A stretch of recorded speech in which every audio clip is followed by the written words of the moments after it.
네, 뉴스업 시작하겠습니다. 이재명 정부 첫 국정감사가 오늘부터 시작됩니다. 민주당은 내란 청산, 국민의힘은 정부 실정을 전면에 내건 가운데 여야는 조희대 대법원장과 김현지 대통령실 부속실장 등을 두고 초반부터 격돌합니다. 김다연 기자가 보도합니다. 새 정부 출범 이후 넉 달 만에 열리는 국정감사엔 윤석열, 이재명 정부가 모두 도마 위에 오릅니다. 민주당은 내란 종식을 외치며 야당의 자세로 임하겠다고 외쳤고 국민의힘은 정부 폭정과 입법 독재를 알리겠다고 벼르고 있습니다. 민주당은 우리가 야당이라는 자세로 윤석열 정부의 망가진 1060일을 철저히 파헤칠 것입니다. 이제 갈 때까지 가는 막장 수준입니다. 이재명 정권의 폭정과 실정을 낱낱이 국민께 알리고 대법원 국정감사가 국감 첫날 화두인데 민주당은 조희대 대법원장의 대선 개입 의혹을 파헤치겠다며 사법부 수장에 대한 기존 예우를 깨고 증인석에 앉힐 기세입니다. 국민의힘은 삼권 분립 훼손이라고 반발하는 동시에 대통령의 최측근 김현지 대통령실 부속실장의 공세를 집중하고 있습니다. 만사현통, 존엄현지에 이어 애지중지현지라는 수식어로 당 회의실을 꾸미면서 국감 출석을 압박하고 있습니다. 김현지 부속실장에 대해 국민들의 의구심을 키운 것은 야당이 아닙니다. 집권 여당입니다. 또 대통령실입니다. 증인 채택 여부는 오는 15일 운영위원회의에서 확정되는데 민주당은 협조할 뜻이 없음을 시사했습니다. 여야 간의 정쟁의 요소들이 없고 필요하다고 저희가 판단한다라고 하면 합의할 수 있겠지만 과방위 최대 쟁점은 방통위 폐지인데 연휴 기간 체포와 석방으로 전국을 강타한 이진숙 전 방통위원장이 민간인 신분으로 증언대에 설 거로 보입니다. 행안위에선 정부 전산망 마비 사태와 대통령 부부의 예능 출연을 두고 여야 난타전이 예상됩니다. 윤석열 정부의 1060일이냐, 이재명 정부의 130일이냐, 한 달 가까이 진행될 국정감사에서는 여야의 치열한 공수 전환도 관전 포인트가 될 전망입니다. YTN 김다연입니다. 신뢰받는 법원으로 거듭나겠다고 강조한 사법부는 격동의 일주일을 시작합니다. 대법원에 대한 국정감사 그리고 사법부가 신뢰 회복의 대책으로 내세운 내란 사건 재판 중계가 이번 주 잇따라 진행됩니다. 이경국 기자입니다. 이번 주 대법원에 대한 국회의 국정감사가 열립니다. 오늘은 국회에서 그리고 모레에는 대법원에서 현장 감사가 진행될 예정입니다. 관건은 조희대 대법원장이 국감장에 출석해 증언할지 여부입니다. 여당은 이재명 대통령 공직선거법 사건 파기환송 선고 등과 관련해 청문회 수준의 감사를 하겠다며 대법원장이 인사만 하고 자리를 뜨던 관례도 허용하지 않겠다는 방침입니다. 지금은 국민들이 대법원장에 물어보고 싶은 질문이 너무 많습니다. 이번에는 양해는 없다. 조 대법원장이 국감장에 나올지조차 아직은 미지수인 상황. 설령 출석하더라도 재판과 관련한 각종 질의에 대해 사법부 독립을 강조해온 조 대법원장이 침묵을 지키거나 원론적 답변만 할 가능성이 큽니다. 줄줄이 예정된 비상계엄 사건 재판 중계도 분수령이 될 전망입니다. 국감 시작 당일 윤석열 전 대통령 내란 우두머리 혐의 재판과 한덕수 전 국무총리 방조 혐의 재판이 예정돼 있는데 두 사건 모두 법원이 사후 촬영본을 공개하는 방식으로 재판을 중계할 계획입니다. 사법부가 공정한 재판에 대한 국민 요구에 부응하겠다며 재판 중계를 적극 실시하고 나섰던 만큼 우려를 불식할 계기로 삼을 수 있을지 주목됩니다. YTN 이경국입니다. 캄보디아에서 숨진 채 발견된 대학생이 범죄 조직에 이리저리 팔려다니고 잔혹한 폭행을 당했다는 증언이 나왔습니다. 국민을 충격과 공포에 빠뜨린 사건이지만 특검 수사와 각종 정쟁으로 한껏 멀어진 여야는 내탓 공방만 이어갔습니다. 강민경 기자입니다.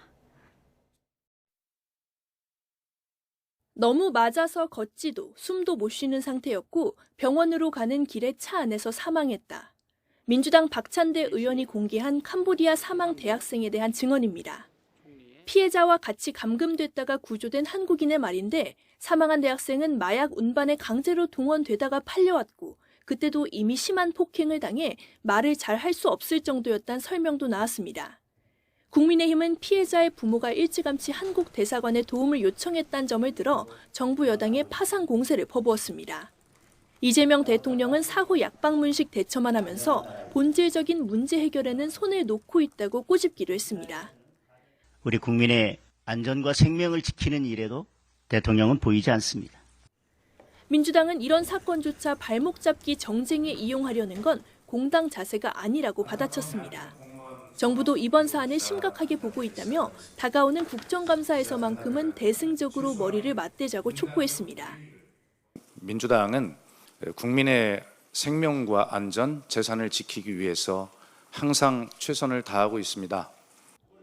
양평군청 공무원의 극단적 선택을 놓고 여진도 계속되고 있는데 국민의힘은 여당이 만든 괴물특검이 폭력 강압 수사를 한다고 주장했습니다.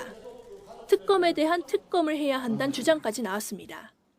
우리 당에서는 가칭 민중기 특검의 폭력 수사 특검법을 발의하겠습니다.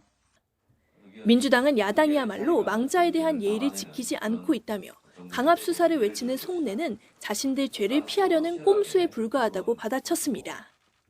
고인의 안타까운 죽음을 정치에 끌어들여 특검의 수사를 흔들고 범죄 조직의 만행도 공무원의 극단적 선택도 여의도에서는 정쟁이 됩니다. 싸울 땐 싸우더라도 국민의 생명과 직결된 사안에서만큼은 여야가 손을 맞잡아야 한다는 지적이 나옵니다.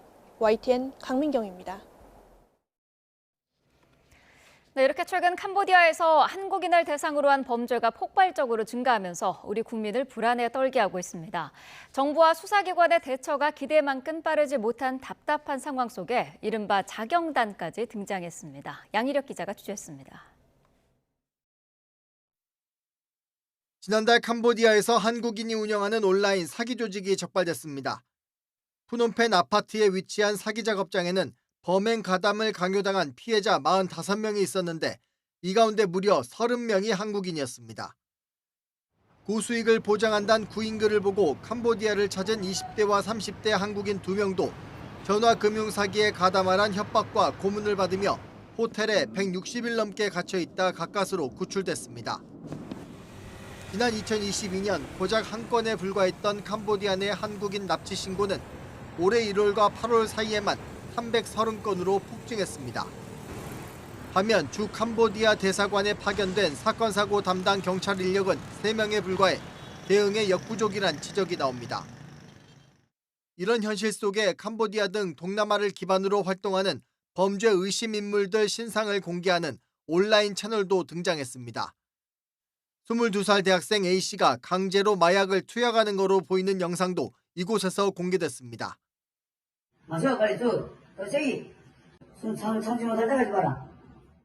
채널 운영자는 사적 제재라는 민감한 주제어를 벗어날 수는 없겠지만 지금도 실시간 일어나는 범죄가 더딜 수 있다면 만족한다고 밝혔습니다.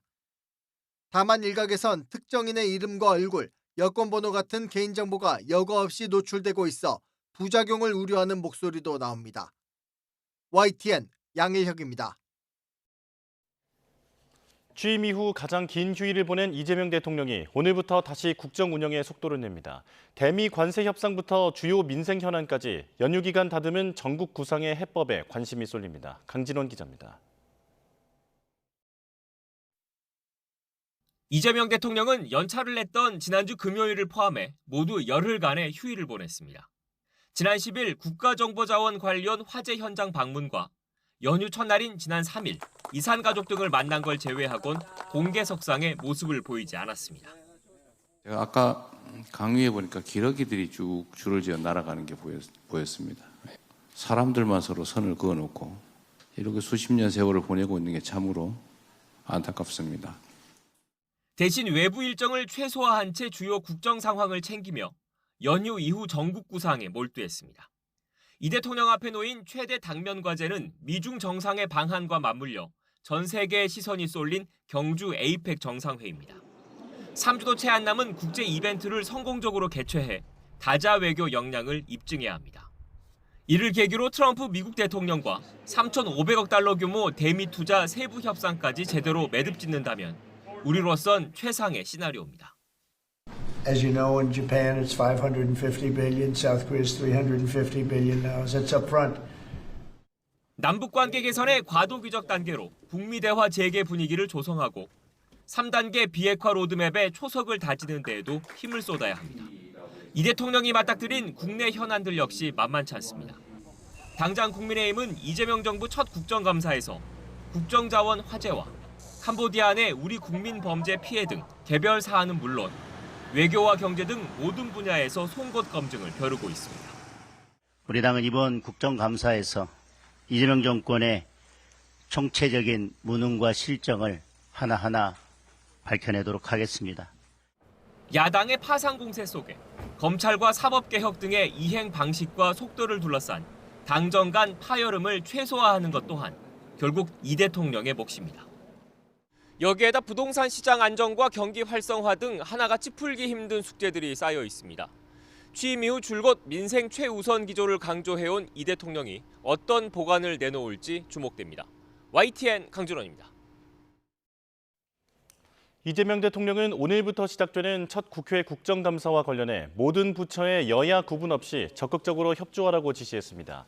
대통령실은 오늘 언론 공지를 통해 이 대통령이 시정 가능한 것은 즉시 조치하는 등 여야를 막론하고 국회의 지적을 적극적으로 수용하라고 당부했다고 밝혔습니다. 또 타당한 지적이 있었는데도 이유 없이 방치하는 경우 엄중히 문책할 거라고 경고했고 전년도 국감 지적 사항을 조치하지 않은 경우도 예외 없이 책임을 묻겠다고 강조했다고 덧붙였습니다.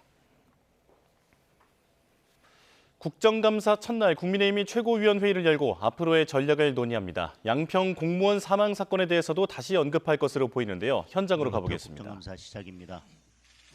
국민의힘은 모든 상임위가 민생 싸움터라는 각오로 국정감사에 임하겠습니다.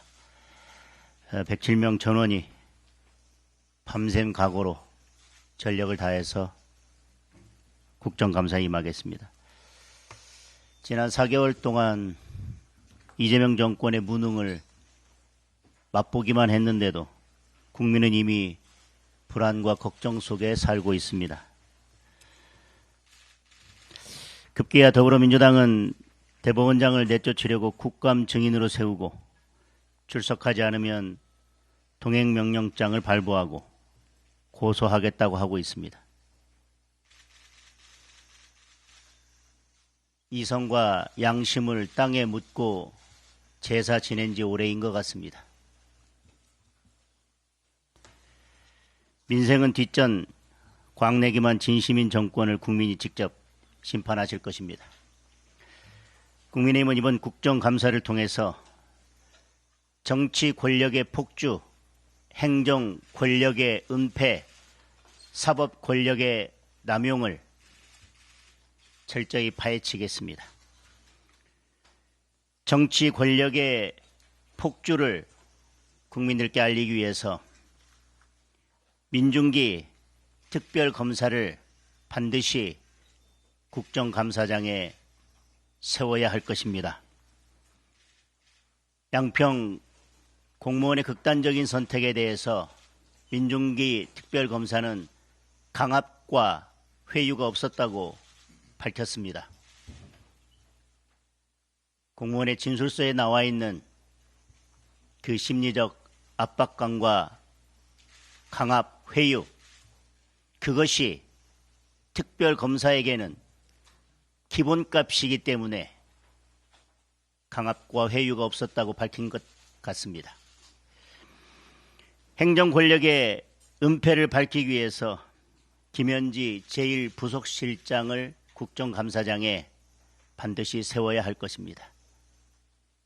숨으면 숨을수록 의혹은 더 커지고 있습니다. 이진숙 전 방통위원장 체포와 관련해서 사법 권력의 남용을 밝히기 위해 봉욱 민정수석도 국정감사장에 반드시 세워야 할 것입니다. 국민의힘은 민중기 특별검사 김현지 제1부속실장, 봉욱 민정수석을 국정감사장에 반드시 세울 것입니다. 이재명 대통령도 모든 부처에 국정감사에 적극 협조하라고 지시했습니다. 대통령이 이미 내임덕이 시작된 것이 아니라면 민중기 특별검사 김현지 제1부속실장 동욱 민정수석은 국정감사장에 출석하기 바랍니다. 이상입니다. 네, 국민의힘 장동혁 대표의 발언 듣고 왔습니다. 조희대 대법원장에 대한 증인 출석 요구에 대해서는 폭주라고 비판했고, 반면 양평 공무원 사망에 대해서는 언급하면서 민중기 특별검사를 증인으로 반드시 세우겠다라고 얘기했습니다. 그리고 김현지 대통령실 부속실장 봉욱 민정수석도 증인으로 세우겠다고 밝혔는데요. 자세한 회의 소식은 이어지는 뉴스에서 전해드리겠습니다. 다음 소식입니다. 김건희 특별검사팀이 서울 양평고속도로 종점 변경 의혹과 관련해 윤석열 정부의 인수위원회 차원의 외압 여부를 살펴보고 있습니다. 관련 특검 조사를 받고 숨진 양평군청 공무원은 오늘 경찰에서 부검할 예정입니다. 이준엽 기자입니다.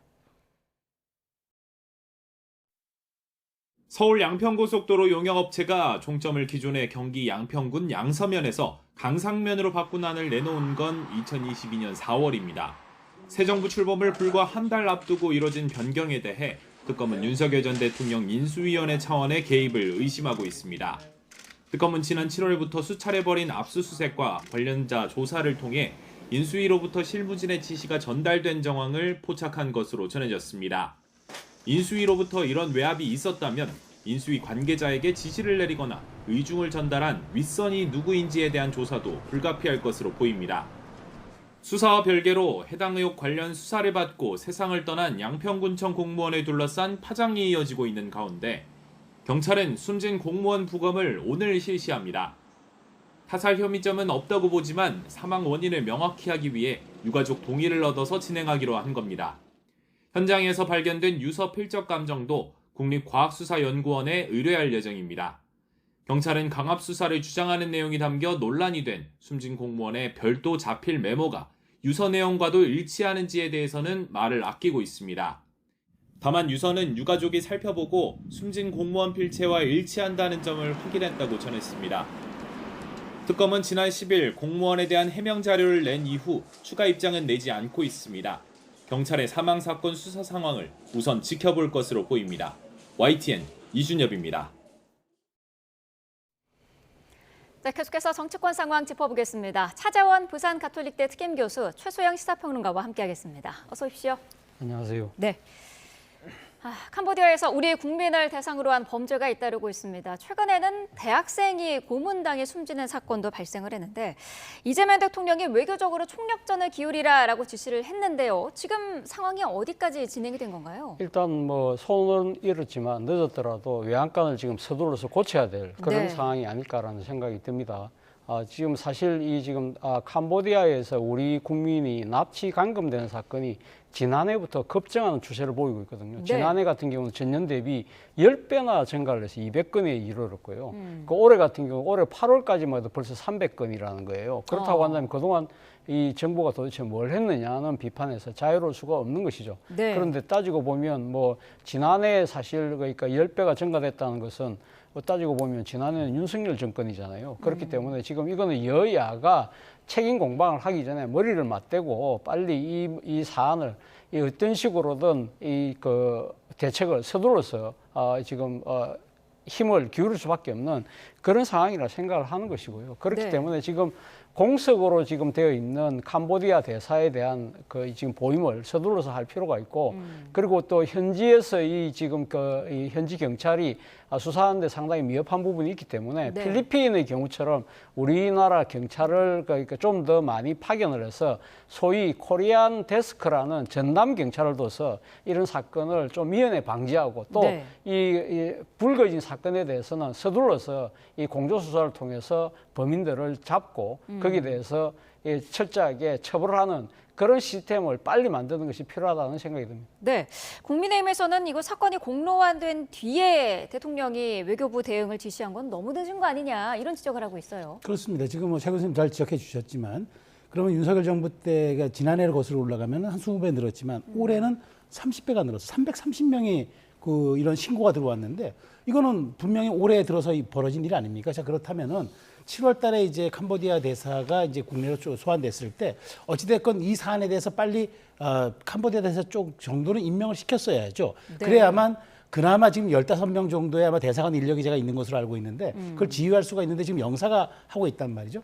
더더군다나 중요한 건 거기 경찰 이른바 인력이 3명밖에 없어요. 주재관 협력관 합쳐서 3명이다 보니까 이렇게 사실 지금 부패 경찰이 판치고 있다는 캄보디아에서 경찰의 그 공유라든가 협조라든가 이런 것들이 잘 안 될 수밖에 없는 거죠. 그렇다면 이 부분에 대한 인식을 가지고 벌써 10월인데 그럼 캄보디아 대사만큼 빨리 임명시켜야 되는데 주현 외교부 장관은 주한 캄보디아 대사를 초치해가지고 강력 항의하는 선에서 했고 지금은 뭐 코리안 데스크 지금 현재 경찰의 수사를 우리가 조금 말하자면 우리가 협조할 수 있는 현지 경찰화하는 한국 코리안 데스크를 지금 하겠다 하는 건데 네. 뭐 그건 늦었지만 어쨌든 할 수 있는 방법 중에 하나이긴 합니다만은 정부가 조금 말하자면은 이 사안을 그 좀 안이하게 대응한 것이 아닌가. 왜냐하면 작년부터 올해까지 가파른 추세. 3명에서 330명까지 늘었다면 이거는 분명한 이상 신호로 받아들이고 외교적 조치를 선제적으로 했어야 하는데 지금에 와서야 거기를 특별 여행 위험 지역으로 지정한다든가 이런 거는 조금 사후 약방문치고는 좀 더딘 것이라고 보기 때문에 이 부분에 대해서는 정부가 대통령의 지시도 있었지만 조금 더 구체화된 사안별로의 속도들을 좀 낼 필요가 있겠다는 생각입니다. 네, 늑장 대응 논란에 대해서는 어떤 의견이실까요? 앞서도 제가 말씀드렸습니다만 이것이 급증한 것이 윤석열 정권 기간이었던 지난해였잖아요. 그리고 또 올해 지금 많이 더 그러니까 늘어난 추세이긴 합니다만 올 상반기 동안은 말 그대로 또 전임 정권이 맡던 시기였잖아요. 그리고 사실 올 상반기 동안 우리가 이런 대응을 제대로 못했던 이유 중에 하나는 사실 정부가 사실 기능이 마비되다시피 한 상황이었잖아요. 12.3 비상계엄으로 인해서 이 전국이 탄핵 국면으로 들어가 있는 상황이었기 때문에 따지고 보면 이 국민의힘이 여기에 대해서 비판할 수 있는 저는 자격이 있나 이런 생각이 들 정도라는 것이죠. 사실 또 하나의 측면을 우리가 따져볼 필요가 있는 것이 이번에 지금 김건희 특검이 조사하고 있는 부분이 통일교가 이 캄보디아에 지금 그러니까 주는 ODA 공적 개발 그 지금 원조 자금을 이용해서 교세를 확장하려고 했는데 거기 당시 그러니까 이 김건희 당시 대통령 부인과 그리고 또 대통령이 개입됐다는 지금 의혹이 지금 이렇게 당장 수사 대상이잖아요. 그렇다고 한다면 이 캄보디아 입장에서는요, 사실 우리는 이렇게 한국에 대해서 어떤 식으로 하든 간에 지금 통일교가 앞장서서 우리에게 또 이렇게 지원을 해주려고 하는 모양을 보이고 있다고 생각할 수밖에 없는 상황이라고 한다면 이런 부분들에 대해서 노력을 제대로 하겠습니까? 이 사실 이 지금 캄보디아에서 이렇게 범죄가 판치는 이유 중에 하나는요, 이 캄보디아가 상당히 오랫동안 독재 정권으로 있으면서 일종의 범죄 조직과 결탁을 해서 그 이익을 나눈다는 의심에서 자유롭지 못한 상황이거든요. 그렇다고 한다면 사실 이런 피해가 발생했을 때 이 ODA라는 이 자금을 외교적 무기로 우리가 사용할 수도 있었는데 그런 부분들 전혀 할 수 없었던 상황이었기 때문에 따지고 보면 이러한 큰 피해가 발생한 것은 전임 정권도 결코 자유롭지 못하다는 지적을 할 수밖에 없다는 겁니다. 네, 지금부터의 대처도 상당히 중요한 그런 시점인데 국가적으로 좀 어떤 대응이 필요하다고 보시나요? 그러니까 먼저 저는 그 위험 특별 지역으로 지정됐기 때문에 일단 우리 국민들이 안 가는 게 중요합니다. 왜냐하면 사실 거기에 또 우리 교민들이 살고 있어요. 그렇다면 거기를 너무 말하자면은 위험 지역으로 규정해버리고 한국인들 절대 가면 안 된다고 얘기하는 순간 또 우리 교민들이 고립될 수가 있단 말이죠. 외교란 건 언제나 양면성이 있기 때문에 이 부분을 정부가 또 강구할 수 없을 거예요. 작은 교민이 살고 있는 숫자가 아닐 겁니다. 그러다 보니까 저는 이 부분에 대해서는 우리 교민들이 안심하고 또 캄보디아가 너무 그렇게 악마화되지 않도록 잘 관리하는 그런 차원도 필요하면서 일단 우리 국민들이 가지 않게 하는 게 중요합니다. 왜냐하면 지금 그 우리 현지 경찰 그 주재관이 3명밖에 안 되는 상황, 코리안 데스크, 그러니까 우리가 영향력을 행사할 수 있는 현지 경찰에 좀 영향력을 행사할 수 있는 우리 경찰이 상주하는 방안 또 아직은 지금 협의 중이지만 결론 난 게 아니에요. 그렇기 때문에 이 부분에 대해서는 일단 속도를 조금 감안해서 일단 출국을 조심스럽게 얘기를 하는 것이 가장 먼저 필요한 선제 조치가 인 것 같고요. 두 번째는 무조건 코리안 데스크는 지금 캄보디아 정부를 압박해서라도 성과를 해야 합니다. 그러니까 과거에 그 캄보디아 정부는 국제적인 공조가 있으면 말을 들어요. 왜냐하면 그때 앙코르와트 유적지가 거의 폐허되다시피 했을 때 자력의 정부로 힘으로 안 되니까 국제사회가 공조해서 그걸 다시 복원시켜 주겠다니까 받아들였습니다. 그런 사례가 있는 만큼 우리가 그 어떤 해외 여론도 우리가 잘 좀 동원해가지고 좀 우리 그 교민들도 안정시키면서 또 우리 국민의 출국하는 그런 안정까지 담보할 수 있는 빠른 속도가 좀 필요하다고 봅니다. 네. 자, 캄보디아 관련 내용은 잠시 뒤에 전문가와 현재 수사 상황 등도 자세히 짚어보는 시간을 마련해 보도록 하겠습니다. 다음 주제로 넘어가 보겠습니다. 양평 공무원 사망 사건과 관련해서도 여야가 공방을 벌이고 있는데, 자, 국민의힘은 김건희 특검의 강압 수사 때문에 발생한 비극이라고 지금 비판을 하고 있어요. 오늘은 또 상복 차림으로 긴급 의총을 연다 이런 얘기도 나오더라고요. 근데 뭐 그 지금 보니까 의원총회는 어떻게 상복 차림을 할지 아마 제가 보기 상복이라 그러면 그때 국회에 본회의 출석했을 때 검은 양복, 이른바 드레스 코드를 얘기하고 있는 것 같은데 아마 그거는 이제 그 민주주의는 죽었다라는 어떤 그런 메시지를 발산하기 위한 것이 아닌가 싶은데 뭐 저는 그런 퍼포먼스는 충분히 뭐 의총 정도에서 할 수 있는 것이라고 보는데요. 중요한 거는 저는 이 포인트를 잘 잡아야 한다고 생각합니다. 정말 저는 특검의 수사가 사실 그동안 많은 국민들로부터 기대 속에서 출범했지만 기대에 미치지 못하고 오히려 부작용이 많았다는 얘기들이 지금 나오고 있는 상황입니다. 그러다 보니까 민주당은 이걸 가지고 이제 연장을 시켜주고 그다음에 인원도 보강시켜주는 이른바 더 센 특검법을 발의하는 이런 과정을 통해서 국민들이 뭔가 특검 수사가 외부의 어떤 힘에 의존해서 가는 건 아닌가 이런 생각이 있는데 이런 안타까운 사건이 발생을 한 겁니다. 이제 그러다 보니까 저는 이런 생각이 들어요. 그러니까 국민의힘은 과거 문재인 정부 때 적폐청산의 속도를 굉장히 올릴 때 그때 수사의 동력이 언제 끊겼냐 그러면 이재수선 기무사령관 같은 그때 관련자들이 5명이나 안타깝게 사망하는 스스로 이제 좀 말하자면 그 목숨을 끊는 그런 일이 있었어요. 그렇기 때문에 그때부터 수사의 동력이 현저히 떨어졌거든요. 그렇다면 지금 특검이 지금 민주당은 검찰에 대해서는 거의 뭐 무력화 형해화시키다시피 다 분리시키는데 특검은 지금 뭐 별건 수사서부터 지금 이렇게 인권에 대한 논란이 나올 정도로 유서에 보면은 사실 굉장히 인권에 대한 논란이 나올 수 있는 상황들인데 이런 것들이 있을 정도로 무제한의 권력을 누린다면은 그러면 특검은 인권이 없고 그다음에 검찰만 인권 가지고 그 다르게 받아들여야 합니까? 이런 측면을 잘 좀 국민 여론에 호소할 수 있다면은 특검의 수사가 제대로 결실을 맺긴 맺는데 부작용이 없게끔 끝날 수 있는 그런 좀 그 사안을 만들 수가 있어서 국민의힘이 그 너무 몰아붙이는 것 말고 아주 선택적으로 국민들의 여론을 어떻게 잘 끌어낼 수 있느냐가 굉장히 좀 관건이 될 것 같다는 생각이 듭니다. 네, 국민의힘은 일단 특검에 대한 특검법을 발의하겠다고도 밝혔고요. 조금 전에 들었습니다마는 장동혁 대표는 민중계 특검이 이제 직접 국감의 증인으로도 나와야 된다 이런 주장도 하던데요. 어떻게 들으셨습니까? 예, 뭐 국민의힘의 그 주장도 나름대로 일리는 있습니다. 그러니까 지금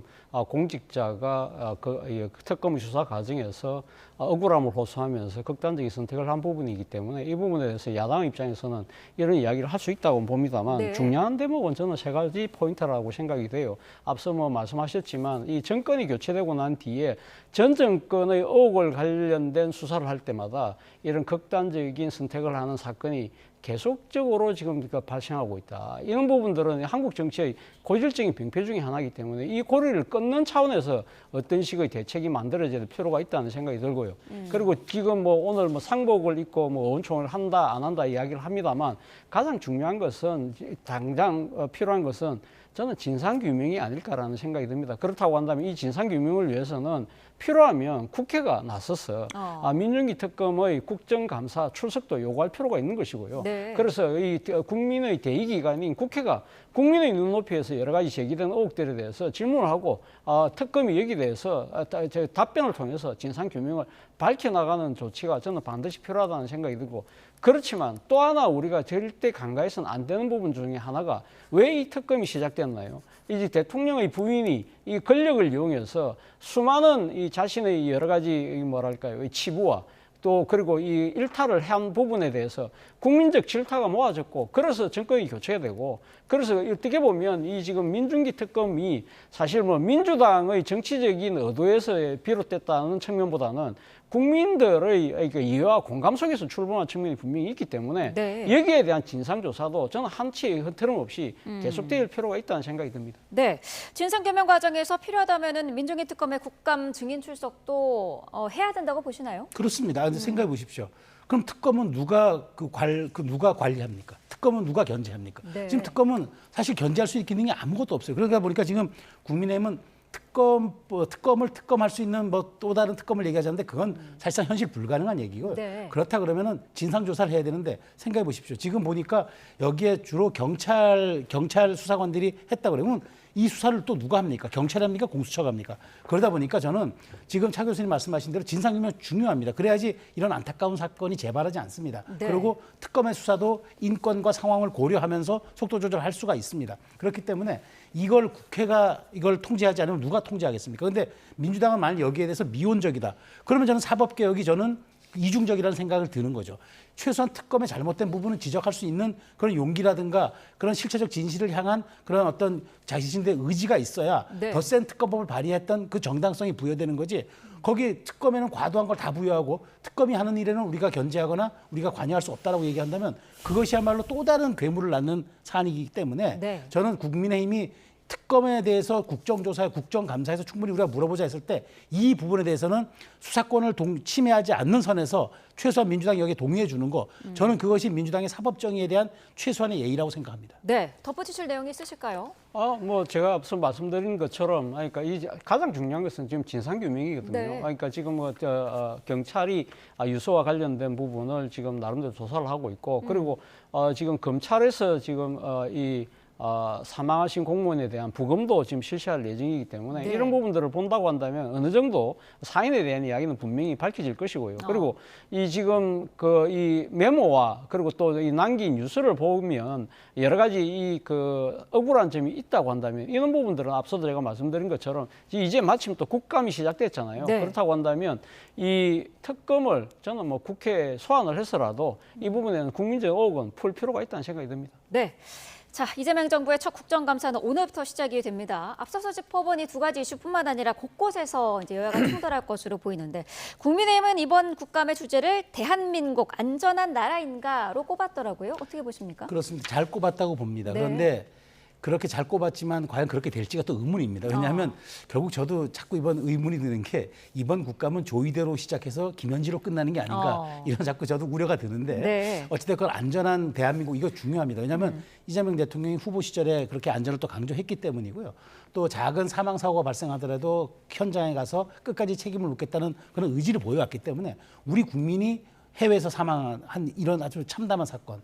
그다음에 우리 대한민국의 어떤 인터넷 그러니까 뭐랄까 우리 글로벌을 우리가 지향하는 IT에 우리 안전이 무너진 것 이런 것들 그다음에 사실은 뭐 검경 수사권 조정 이후에 여러 가지 경찰 권력의 비대화가 있었지만 이진숙 전 방통위원장의 사건처럼 조금 무도하고 과도했다고 생각된 이런 지점들을 꼼꼼하게 낱낱이 이게 왜냐하면 큰 정치 권력에 비춰서 그런 거지 이게 작은 단위로 치환된다 그러면 이게 바로 국민 생활에 올 수 있는 문제들이거든요. 네. 그렇다면 안전이라는 게 멀리 있는 것이 아니라 우리 국민 주변에 각각 모든 사람의 옆에 있다고 생각했을 때 이걸 꼼꼼하게 견제하고 바로잡아주는 건 역시 야당의 몫이기 때문에 저는 무조건 그러니까 조희대 김현지로 끝나서는 안 된다는 말씀을 드리는 거는 이게 야당의 몫만 아니라 여당도 여기에 동참해 줘야 되기 때문에 그런데 네. 저는 이 부분은 어쨌든 민주당은 지난 3년의 그 윤석열 정부의 실정을 정확히 들여다보고 국민의힘은 출범 4개월 된 이재명 정부가 과연 그럴 만한 자격과 능력을 갖춘 정부인지 정말 아주 신랄하게 지적하는 것 저는 이번 국감의 가장 큰 핵심 포인트라고 봅니다. 네, 민주당은 야당의 자세로 윤석열 정부를 파헤치겠다라는 각오를 밝혔는데 어떤 전략으로 해석하면 될까요? 일단 뭐 닥치고 공격이죠. 사실 뭐 어떻게 보면 그러니까 국감이라는 것이 그러니까 뭐 당장 이재명 정부에 하나하는 것이 아니잖아요. 지난 1년 동안의 국정 상황에 대한 총체적인 감사라고 한다면 네. 사실 뭐 전체 그러니까 7개월 넘는 기간은 윤석열 정권이기 때문에 민주당 입장에서는 야당의 심정으로 이렇게 파헤칠 수밖에 없다는 생각을 하는 것이고요. 네. 반면에 뭐 국민의힘 입장에서는 자신들이 집권했던 그 시기보다는 지금 당장 이재명 정부의 출범한 5개월 동안에 모든 것을 공세를 맞추겠다는 것이기 때문에 서로 다 지금 닥치고 공격인데 문제는 공격의 모든 포인트를 둘 경우에는요, 수비에 허점이 생겨서 대량 실점할 수 있다는 것이죠. 네. 그런 부분들을 아마 감안을 해야 될 것 같은데 지금 양당 모두 별로 그런 데는 신경을 안 쓰고 있는 것 같아요. 네. 그리고 앞서 그 지금 국민의힘에서 안전한 나라를 지금 이야기를 하고 있잖아요. 그러나 지금 국민들 입장에서 안전한 나라 못지않게 더 지금 국민들이 생각하고 있는 부분이 안심할 수 있는 나라인가입니다. 지난 우리 12.3 비상계엄 때 우리가 국민들이 깜짝 놀랐잖아요. 대한민국이 40년 동안 가까이 이렇게 만들어 왔던 민주화가 하루아침에 무너질 수 있는 이런 나라. 그러니까 그 국민의 군대가 국민에게 총불을 돌릴 수 있는 나라. 이런 나라가 정말 안심할 수 있는 나라인가? 우리가 지금 민주주의를 믿고 신뢰할 수 있는 나라인가? 이런 부분들에 대한 걱정도 저는 안전 못지않게 엄청나게 크거든요. 그러니까 민주당 입장에서는 바로 이 안전 못지않은 안심할 수 있는 나라를 과연 누가 만들 수 있고 그리고 누가 이렇게 상당히 그러니까 지금 혼란을 만들었는지 이 부분에 초점을 맞춰서 국정감사에 아마 상당한 공격을 하지 않을까라는 생각이 듭니다. 네, 앞서서 평론가님께서는 이번 국감이 조의대로 시작해서 김현주로 끝날 것 같다라고 말씀을 하셨는데 이번 국감에 조의대 대법원장이 과연 출석을 할 것인가도 상당히 관심이지 않습니까? 앞선 두 차례 청문회에서는 불참을 했었는데 어떻게 예상하시나요? 저는 뭐 오늘 국감에는 나와야 되지 않을까라는 생각이 듭니다. 원래 사실 뭐 지금 관례대로 한다고 한다면 첫 번, 그러니까 이거 대법원에 대한 국정감사에는 대법원장이 출석을 해서 질의 답변을 하지 않고 그러니까 서두 인사말을 하고 그리고 이 국감이 끝난 마무리 상황에 나와서 마무리 인사말을 하는 것이 관례였기 때문에 그 관례를 따른다고 한다면 나올 수밖에 없는 것이 아닐까라는 생각이 들고요. 단 이번 같은 경우는 지금 지난 5월 1일 날 당시 이재명 대표에 대한 선거법 상고심 재판이 상당히 이례적인 속도전으로 통해서 유죄 취지로 파기환송을 했잖아요. 바로 이 부분에 대한 국민적 의혹이 있는 것은 분명한 것이기 때문에 저는 조의대 대법원장이 그러니까 이 당시 전원 합의심의 결정 과정은 이게 설명을 그러니까 이 구체적으로 하지 않는다 하더라도 왜 그렇게 서둘러서 전원 합의심을 개최하고 그리고 이 결론을 내릴 수밖에 없는가 부분에 대해서는 저는 자신이 질문을 자청해서라도 거기에 대한 답을 할 필요가 있다는 생각이 듭니다. 왜? 그것은 조의대 대법원장이 스스로가 자초한 국민적 의혹이기 때문에 그렇습니다. 근데 민주당은 지금 그 관례, 그 인사만 하고 대법원장은 이석을 하던 그 관례도 허용하지 않겠다는 거잖아요. 그렇죠. 그렇기 때문에 동행명령장 발부가 얘기되고 있는 것으로 알고 있습니다. 그러니까 국회법에는요. 출석에 관련한 건 이제 의무를 규정하고 있지만 퇴장과 관련해서는 제지할 수 있는 방안이 없습니다. 그러니까 스스로 퇴장하면 그걸 제어할 수 있는 규정은 없어요. 그렇기 때문에 제가 보기에 조의대 대법원장 오늘 출석합니다. 출석해서 아마 인사말을 할 겁니다. 하고 이제 관례대로 이제 이석을 요구할 텐데 그걸 요구를 받지 않겠죠. 그러다 보니까 이제 민주당은 동행명령장 얘기를 하면서 아마 오늘 굉장히 강하게 압박할 겁니다. 그렇지만 대법원장은 관례대로 인사 말씀드리고 전 퇴장하겠습니다 하고 나갈 겁니다. 그러다 보니까 민주당이 그래서 15일 국감을 부른 것 같아요. 그래서 또 대법원에 방문해서 또 한 번에 국감을 또 하겠다는 그런 얘기를 한 건데 자, 이 과정에서 이제 3일간 또 어떤 일이 벌어질지 참 많은 국민들이 왜 여기에 이렇게 관심을 가져야 될지 저도 굉장한 사실 이게 맞는 부분인가라는 제가 의구심 드는데 저는 이렇게 생각합니다. 조의대 대법원장 저는 인사말이라든가 아니면 또 추후 마무리 발언을 통해서라도 최소한 재판에 관한 얘기는 아니더라도 그 과정에 있었던 일들은 조금 밝혀주는 게 좋을 것 같아요. 근데 민주당도 더 이상 요구하면 안 되는 게 이게 지금 아직은 재판이 진행 중인 사안입니다. 여기에 대해서 참과 거짓, 옳고 그름을 대법원장이 밝혀달라고 얘기하는 순간 이거는 재판 개입이에요. 그렇기 때문에 저는 이 절충선에서 대법원장은 권위를 훼손하지 않는 선에서 그 과정에 대한 충분한 얘기를 하고 그다음 마무리 발언이나 모두 발언 통해서 그다음에 민주당은 그걸로 대법원장의 출석을 가름해주는 그렇게 정치력이 발휘돼야 이번 국감이 국민들이 지켜보는데 박수받는 국감이 되지 끝까지 벼랑 끝으로 간다는 거 저는 이거는 뭐 사법개혁도 마찬가지고 사법 독립도 마찬가지고 모두에게 도움이 안 된다고 생각합니다. 네, 두 차례 청문회에 조 대법원장이 불출석 사유를 밝히면서 그 언급했던 내용이 사법 독립 보장 취지에 반한다는 내용이었는데요. 오늘 만약에 국감장에 출석을 하면 이 선은 어떻게 지켜내야 될지도 그 민주당 입장에서도 참 고민일 것 같기도 하거든요. 그렇죠. 앞서 제가 말씀드린 대로 그러니까 이재명 당시 민주당 대표에 대한 선거법 상고심 파기환송 이 부분은 누가 봐도 이거는 상당히 문제가 있다는 이야기잖아요. 당시 법원 내에서도 상당한 비판한 목소리가 나왔었거든요. 그렇다고 한다면 왜 이렇게 서둘러서 이런 결정을 할 수밖에 없었는지에 대해서는 본인 스스로 그래서 이야기를 하라는 겁니다. 그러니까 본인이 인사 말에서 이 국민적 의혹이 제기되고 있는 부분에 대해서 내가 이렇게 여차여차해서 이렇게 할 수밖에 없었다는 이야기를 해야 되는 것이지 그런 말도 하지 않고 의례적인 인사말을 하고 그냥 나가겠다? 이거는 정말 국민을 정말 뭐랄까요 상당히 이렇게 대하는 오만 불순한 태도라는 것이고 그런 이 대법원장의 태도 때문에 전체적으로 사법부의 독립이 흔들린다고 한다면 그거는 오롯이 대법원장의 몫이라는 겁니다. 네. 사실 이 지금 우리가 갈래를 이야기를 하고 있습니다만 이 법으로 규정된 사항이 아니잖아요. 그렇다고 한다면 사실 이 유신 이전에는요. 당시 6대 7대 국회 때 국정감사가 있을 때는 대법원장이 직접 나와서 질문과 다 응답을 한 경우도 있었어요. 네. 그런데 민주화 이후에 일종의 관례가 됐는데 이 관례를 놓고 2002년도 국회 법사위에서 심각한 토론이 벌어집니다. 우리가 이런 걸 그때 당시는 여야가 나눠져서 이야기하는 것이 아니라 당시 율사 출신들로 구성되어 있던 국회 법사위에서 12명의 의원이 참여해서 열띤 토론을 해서 이 관례를 무시하고 우리가 이 지금 상권 분립에 의해서 상호 견제를 하기 위해서는 대법원장, 헌법재판소장이 분명히 출석해서 이 질문 응답을 해야 된다는 이 토론을 하는데 9명 중에 4명이 찬성합니다. 그리고 반대가 또 이 3명이 되고요. 유보가 2명이라서 결국은 그때 논의가 더 이상 진전되지 않습니다만 벌써 20년 전에도 이런 이 관례 자체가 상당히 문제가 있다는 지적이 국회 내에서 제기됐던 측면이 분명히 있거든요. 그런데 이번 같은 경우는 대법원 스스로가 이런 빌미를 줬다는 측면에서 본다고 한다면 무조건 이 사법부의 독립만 이야기할 것이 아니라 네. 국민적 의혹에 대해서 스스로 밝히는 그런 좀 자세가 저는 필요하지 않을까 하는 생각이 듭니다. 네. 자, 또 다른 관전 포인트는 김현지 부속실장의 국감 출석 여부인데 어쨌든 대통령실도 그렇고 민주당 내부에서도 나올 거다 출석한다라는 얘기는 있습니다만은 본인이 직접 입장을 밝힌 적은 없거든요. 저는 안 나온다고 봅니다. 그러니까 또 김병기 원내대표도 원칙적으로는 우리 원칙적으로 할 거라고 얘기하는데 네. 저는 꼭 나와야 되는 그러니까 총무비서관 시절에는 못 나온다고 하다가 정작 나오지 않아도 되는 일부속시장으로 가서는 나오겠다고 하는 이 이중성 이 모순을 어떻게 설명할 겁니까? 저는 이 논란을 보면서 왜 이렇게 1급 비서관의 그 역할이 이렇게 국민적 논란이 되는가? 전 차제에 이런 생각을 좀 한번 해봤습니다.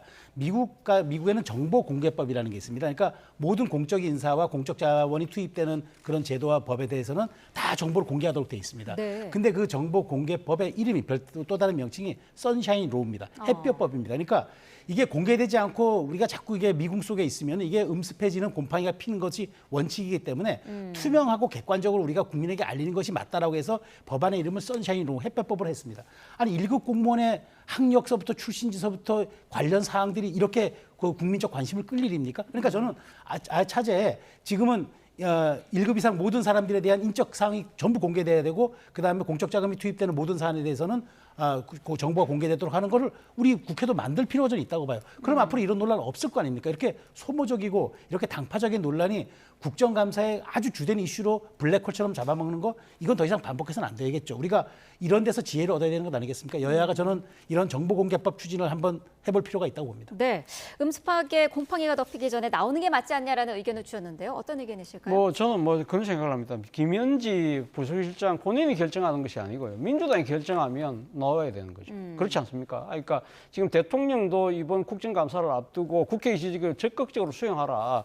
그리고 만약에 이 타당한 지적을 방치하면 문책하겠다는 식의 강력한 지금 입장을 밝히고 있다고 한다면 민주당이 이 소위 말하는 김현지 비서관을 일종의 실세 프레임 자체를 그러니까 깨고 싶다고 한다면 민주당 스스로가 김현지 비서관 그러니까 부속실장도 나와서 당시 총무비서관 시절에 여러 가지 부분에 대해서는 답을 하라. 물론 우려되는 측면이 분명히 있겠죠. 아마 제 생각에는 아마 놓을 경우에 야당에서는 상당히 아마 김현지 비서관을 둘러싸고 여러 가지 공세를 퍼부을 것으로 보입니다만 네. 그래서 놓은 이야기가 정쟁용 땔감으로 쓰려고 하는 거 아니냐고 하지만 그 정쟁용 땔감이라는 부분 자체를 민주당이 미리 판단할 필요가 없다는 겁니다. 않습니까? 실제 나와서 그런 모습을 야당이 연출할 경우에는 그 정치적인 후보분 누구한테 가겠습니까?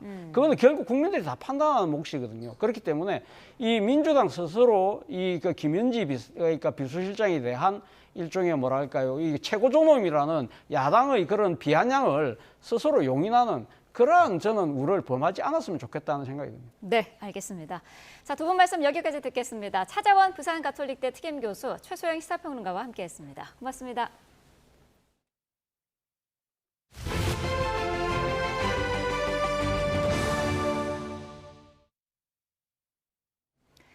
네, 요즘 비가 마치 장마철처럼 지루하게 이어지고 있습니다. 오늘과 내일 사이 영동지방에는 최고 120mm의 많은 비가 오겠고 비와 함께 오늘 중부지방은 낮 기온도 20도 아래로 뚝 떨어질 전망입니다. 취재기자 연결해서 자세한 내용 알아보겠습니다. 정혜은 기자, 지금 비 상황 어떻습니까? 네, 지루한 비가 주말과 휴일에 이어서 이번 주도 계속되고 있습니다. 현재 서해상에서 유입된 저기압의 영향으로 수도권과 충남 서해안을 중심으로 비구름의 영향을 받고 있는데요. 시간당 5에서 10mm 정도로 현재 비가 강하진 않습니다. 다만 오후에는 영동 지방을 중심으로 시간당 20mm 안팎까지 빗줄기가 굵어질 가능성이 있고요. 오늘과 내일 사이 동해안에는 가을빛이고 제법 많은 양의 비가 지속적으로 내릴 전망입니다. 기상청은 내일까지 강원 영동 지방에 최고 120mm 이상, 경북 동해안으로도 80mm가 넘는 가을 호우가 내리겠다고 밝혔습니다. 또 수도권과 충청, 호남 등 내륙으로도 많게는 최고 70mm의 비가 내리겠다며 주의를 당부했습니다. 이번 비는 내일 대부분 그치겠지만 이후에도 주말까지 전국적으로 흐린 가운데 비가 내렸다 그치기를 반복하면서 당분간 궂은 날씨가 계속되겠습니다. 기상청은 오늘과 내일 사이 정체전선의 영향에 동해안은 동풍의 영향까지 더해지면서 다소 많은 비가 내릴 것으로 보인다며 지속적인 주의를 당부했습니다. 네, 비 때문일까요? 오늘 기온도 많이 떨어진다고요? 네, 그렇습니다. 북쪽의 찬 공기가 중부지방에 영향을 주면서 오늘 서울 낮 기온은 18도까지 내려가겠습니다. 어제보다 3도나 낮은 기온입니다. 이 밖에 파주와 제천 기온이 16도, 속초가 15도, 대관령은 12도까지 떨어지는 등 중부지방을 중심으로 다소 쌀쌀해질 전망입니다.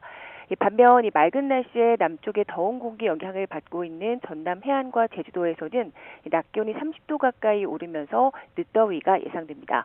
지금까지 과학기상부에서 YTN 정혜은입니다. 노동당 창건 80주년을 맞은 북한은 거센 빗줄기 속에서도 열병식을 강행하며 각종 전략 무기를 과시했습니다. 무엇보다 10여 개국 고위급 인사들이 평양을 찾으면서 외교 보폭도 넓힌 것으로 평가되는데 신형 ICBM인 화성 20형 시험 발사도 조만간 강행할 수 있다는 관측이 나옵니다. 이종원 기자입니다. 찬란한 조명 아래 오와 열을 맞춘 장병들의 행진이 마무리되자 육중한 장비들이 뒤를 이어 등장합니다. 대전차 무기를 자동으로 요격할 수 있다는 신형 전차 천마 20을 선봉에 내세운 무기쇼는 미 대륙을 겨냥한 신형 ICBM 화성 20형으로 마무리됐습니다. 빗속에도 병력 16,000여 명, 장비 60여 대를 동원해 강행된 열병식에서 전략 무기들만큼이나 시선이 집중된 곳은 단연 주석단입니다. 중국과 러시아의 2인자는 물론 베트남 최고 지도자까지 자정 무렵 끝난 우중 열병식을 끝까지 지켜봤습니다. 김정은 동지께서는 열병식이 끝난 후 여러 나라 당 및 정부 수반들과 작별하셨습니다. 이번에 북한을 찾은 최고 지도자는 베트남과 라오스 등 2명이지만 고위급까지 포함하면 모두 11개국 인사가 평양을 찾았습니다. 북한은 이들 국가와 각종 양자회담을 열어 교류 협력의 토대를 마련했다고 관영 매체를 통해 선전하고 있습니다. 김 위원장으로선 지난달 베이징 열병식에 이어 한 달 만에 다시 북중러 삼각연대를 과시한 것은 물론 다양한 비서방 국가들로 외교 지평을 넓힌 셈입니다. 사회주의 역량에 충실한 이런 자주와 정의에 굳건한 보루로서의 우리 공화국의 국제적 권위는 날로 더욱 강화되고 있습니다. 당창건 80주년 최대 이벤트를 통해 국제적 외톨이 이미지를 벗어던진 김 위원장이 향후 대미 압박 수위를 더 높일 수 있다는 관측도 나옵니다. 무엇보다 처음으로 외형을 공개한 화성 20형의 시험 발사 여부와 시기가 가장 큰 관심입니다. 이번에 이동식 발사대가 여러 기가 등장했기 때문에 시험 발사는 가까운 시일 내에 가능할 수 있을 것 같고요. 빠르면 에이펙을 전후해서도 가능성이 있다고 봅니다. 이런 가운데 열병식을 포함해 당창건 80주년 행사 기간 내내 김 위원장의 딸 주혜는 모습을 나타내지 않았는데 전문가들은 자칫 관심이 분산되는 걸 우려한 조치로 분석했습니다. YTN 이종원입니다. 미국이 중국의 히토류 통제에 대한 대응으로 추가 100% 관세 등 강경 방침을 내놓자 중국이 이중잣대라며 강하게 반발했습니다. 미중 무역 갈등이 재점화할 조짐을 보이면서 세계 금융시장까지 출렁이고 있는데요. 트럼프 대통령과 벤스 부통령은 잇따라 미국은 중국을 해치고 싶지 않다고 강조하며 미중 무역 갈등 수위 조절에 나섰습니다. 뉴욕에서 이승윤 특파원입니다. 트럼프 미국 대통령은 중국과 무역 갈등 우려가 커지는 데 대해 미국은 중국을 해치려는 게 아니라 도우려는 것이라고 강조했습니다. 트럼프 대통령은 소셜미디어 트루스 소셜에 시진핑 중국 국가 주석은 중국이 불황을 겪는 것을 원치 않고 나 역시 마찬가지라고 강조했습니다. 제이디 벤스 미국 부통령은 방송 인터뷰에서 많은 부분은 중국이 어떻게 대응하느냐에 달려 있다며 수위 조절에 들어갔습니다. 또 미국 대통령은 중국보다 훨씬 더 많은 카드를 갖고 있지만 트럼프 대통령의 바람은 그 지렛대를 사용하지 않아도 되는 것이라고 강조했습니다. 이런 가운데 제이미슨 그리어 미국 무역 대표는 미중 정상이 약 보름 뒤 경주에서 열리는 에이펙 정상회의를 계기로 만날 가능성을 시사했습니다. 그리어 대표는 트럼프 대통령은 상대방이 대화에 관심이 있다면 늘 대화 의사가 있다고 말했습니다. 미중 무역 갈등은 이번 주 뉴욕 증시와 국제 유가, 가상화폐 시장은 물론 국내 코스피에도 중대 변수가 될 전망. 미국의 대중 관세는 55%로 100% 관세가 추가되면 미국에 오는 중국산 제품은 평균 155%의 관세를 적용받아 사실상 무역 단절 수준에 이르게 됩니다. 경제 전문가들은 트럼프 대통령이 미중 무역 정책을 계속 번복하며 불확실성을 키우는 행보를 자제해야 한다고 지적했습니다. I'm hoping the United States can actually turn to longer-term thinking and to diplomacy and negotiation with China rather than this unilateralism. 이런 상황에서 투자자들이 미중 갈등 수위가 내려갈 때를 대비한 저가 매수인 타코 트레이드로 대응할지도 관심입니다. 뉴욕에서 YTN 이승윤입니다. 3,500억 달러, 우리 돈 500조 원에 이르는 대미 투자 패키지를 넣고 한미 통상 협상이 난항을 겪고 있는 가운데 한미 재무장관이 잇따라 접촉할 전망입니다. 우리나라가 제시한 무제한 통화 스와프를 놓고 돌파구를 마련할지 관심이 모입니다. 이승은 기자입니다. 우리 정부는 이번 달 초 미국 측에 3,500억 달러 대미 투자 패키지 관련 양해각서 수정안을 보냈습니다. 무제한 통화 스와프 체결과 합리적 수준의 직접 투자 비중, 투자처 선정 관여권 보장 등을 담은 것으로 전해졌습니다. 이렇게 미국으로 공을 넘긴 뒤 지난 4일 김정관 산업통상자원부 장관이 전격적으로 미국을 방문해 하워드 러트닉 미 상무장관과 만났습니다. 특히 이제 외환시장에 대한 상황에 대해서 서로 의견을 좁혀가고 있는 중이었다고 말씀드릴 수 있을 것 같고요. 그런 부분에서 상당한 이해 서로 한국의 어떤 딜에서 가지고 있는 외환시장의 민감성이라든지 그런 부분들에 상당한 공감대가 이루어졌다고 생각을 합니다. 이어 한미 재무장관도 만날 것으로 보입니다. 구윤철 부총리 겸 기획재정부 장관이 오는 15일 워싱턴 DC에서 열리는 주요 20개국 재무장관 회의와 국제통화기금 연차 총회 참석차 미국을 방문하는데 베선트 장관과 만나 협상을 이어갈 것으로 보입니다.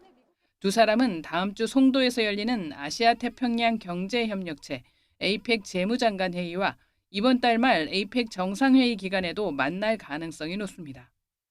하지만 에이펙 정상회담을 앞두고 중국이 히토류 수출 통제 강화 등 미국의 강공을 취하고 있는 상황이 악재입니다. 미국은 한국에 물러선다면 다른 나라에 잘못된 신호를 줄 수 있다는 우려를 할 수 있습니다. The uncertainty going forward is, it's been heightened. But it does tell us that maybe negotiations are not going very well, and it may extend into 2026. 통화 스와프 체결 주체는 미국 정부가 아닌 중앙은행인 연방준비제도라는 점에서도 난제입니다. 월스트리트 저널은 한국과의 협상이 미국이 구두 합의에 그친 수십 개 국가들과의 협상의 중요한 지표가 될 것이라고 보도했습니다. YTN 이승은입니다.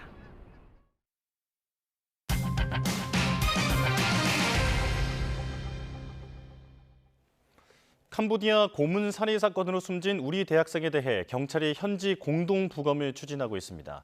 피해자를 캄보디아로 보낸 모집책이 구속 송치된 가운데 경찰은 배후 조직과 공범에 대해 수사 범위를 확대하고 있습니다. 김근우 기자입니다. 22살 대학생 A씨가 캄보디아 캄포트주에서 숨진 채 발견된 건 지난 8월 초입니다. 한국인 대상 취업 사기가 잦은 보코산 범죄단지 근처 트럭 안이었습니다. 캄보디아 측은 A씨가 고문으로 인한 심장마비로 숨졌다고 판단했습니다. 숨진 지 2달이 넘도록 시신 송환조차 이뤄지지 못하자 경찰은 우선 A씨를 캄보디아로 이끈 대포통장 모집책을 붙잡아 구속 송치했습니다. 모집책은 A씨와 지인 사이로 통장을 비싸게 사준다며 캄보디아로 보낸 혐의를 받습니다. 경찰은 배후 조직을 비롯한 공범이 더 있을 것으로 보고 수사를 확대할 방침입니다. 또 현지 경찰과 A씨의 시신 송환을 협의하면서 부검을 공동으로 진행하는 방안도 추진하고 있습니다. 캄보디아 검찰은 A씨를 살해한 혐의로 중국인 3명을 검거해 재판에 넘기고 도망친 2명을 쫓고 있습니다. 경찰청은 오는 23일 캄보디아 경찰과 회담을 열고 우리 경찰관을 직접 외국에 파견하는 코리안 데스크 설치를 논의할 계획입니다. 또 수사 공조를 강화하기 위해 국가수사본부장의 캄보디아 방문도 추진하겠다고 밝혔습니다. YTN 김근우입니다. 네, 관련 내용 백기종 전 수서경찰서 강력팀장과 짚어보겠습니다. 어서 오십시오. 네, 안녕하세요. 네. 자, 참 끔찍한 일이 발생했습니다. 우리 한국인 대학생이 지난 8월 고문당해서 이제 숨지는 일이 발생했던 건데 일단 사건 개요부터 좀 설명해 주실까요? 경북 예천 출신 22세 한국인 대학생입니다. 이 부모님에게 캄보디아 박람회를 다녀오겠다 이렇게 얘기를 하고 캄보디아로 출국을 했죠. 그런데 일주일 정도 있다가 이제 7월 17일 날 이제 출국을 했는데 일주일쯤에 아마 이제 소식이 끊긴 걸로 드러났는데 결국 대사관과 현지 경찰에 가족이 신고를 했어요. 그런데 8월 8일 날 캄보디아 캄포주 보코산이라는 여기는 이제 중국인들이라든가 범죄 집단이 굉장히 많은 범죄 지역이거든요. 여기 차량 안에서 병원으로 이송되면서 차량 안으로 발견이 됐는데 결과적으로 이거는 이제 고문과 뭐 강제 마약 투여라든가 이런 그 후유증으로 인한 극심한 후유증으로 사망을 했다. 이렇게 지금 사망 진단서가 나온 그런 상황입니다. 그렇군요.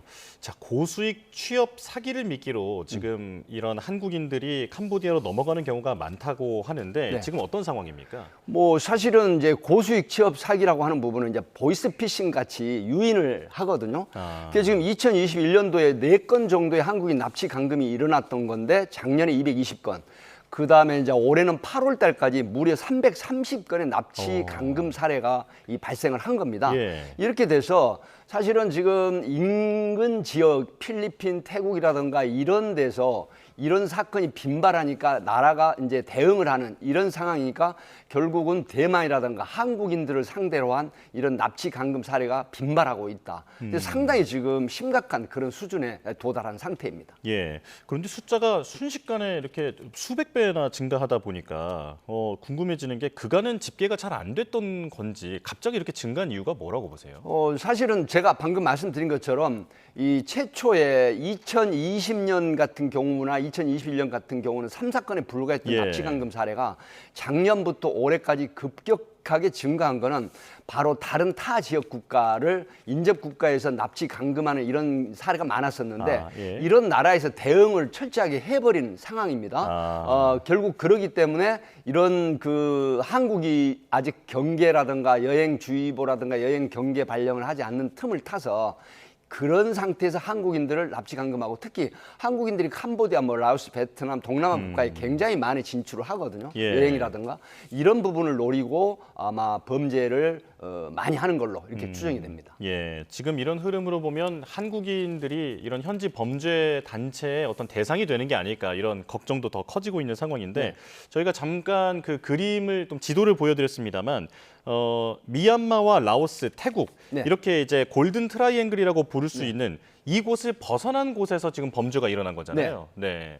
그러니까 이 방금 말씀하신 것처럼 초국경 지역이라고 하죠. 뭐 태국이라든가 그다음에 이제 뭐 미얀마, 라오스 이 골든 트라이앵글 특히 여기가 어떤 경우냐면 마약 밀매가 굉장히 성행하는 곳입니다. 예. 근데 태국이라든가 미얀마라든가 이런 곳에서 이제 이 납치 감금 사례가 빈발하니까 국가가 대응하는 부분이 있는데 결국은 이런 부분들이 초국경 지역에서 굉장히 단속이 심해지니까 결국은 한국인이라든가 특히 뭐 대만이라든가 이런 다른 타 국가의 사람들을 납치 감금하는 사례가 많게 발생을 하는 것이죠. 예.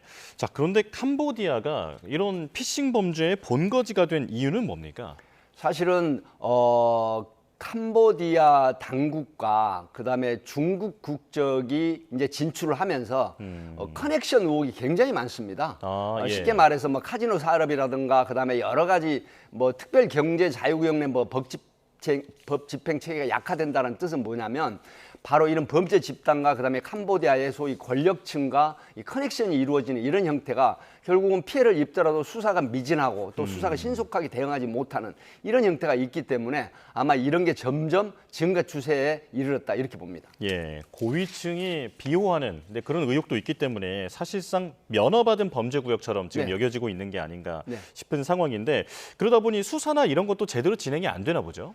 사실 수사가 굉장히 어렵죠. 왜냐하면 어떤 사안이 발생을 했을 때 경찰이 신속하게 수사를 진행을 해야 됨에도 불구하고 어떤 사안에 대해서 권력층의 비호가 생겨버리면 결국은 범죄꾼들과 그다음에 권력층의 야합이 이루어지면서 수사가 안 되기 때문에 결국 피해는 피해대로 당하면서 증가하고 그다음에 수사가 되지 않으니까 결국 범인이 검거가 되지 않잖아요.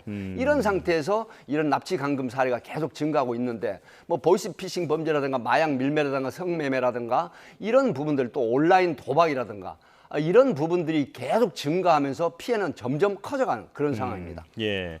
자, 팀장님께서는 현장에서 이런 수사 경험이 네. 풍부하시기 때문에 좀 짐작하실 수 있을 것 같아서 여쭤봅니다만 지금 이런 조직을 수사하다 보면 그 배후까지 타고 올라가는 것이 어렵다고 하더라고요. 사실은 이제 꼬리자르기라는 말이 있지 않습니까? 뭐 언론에서도 많이 그 인용을 하고 있는데요.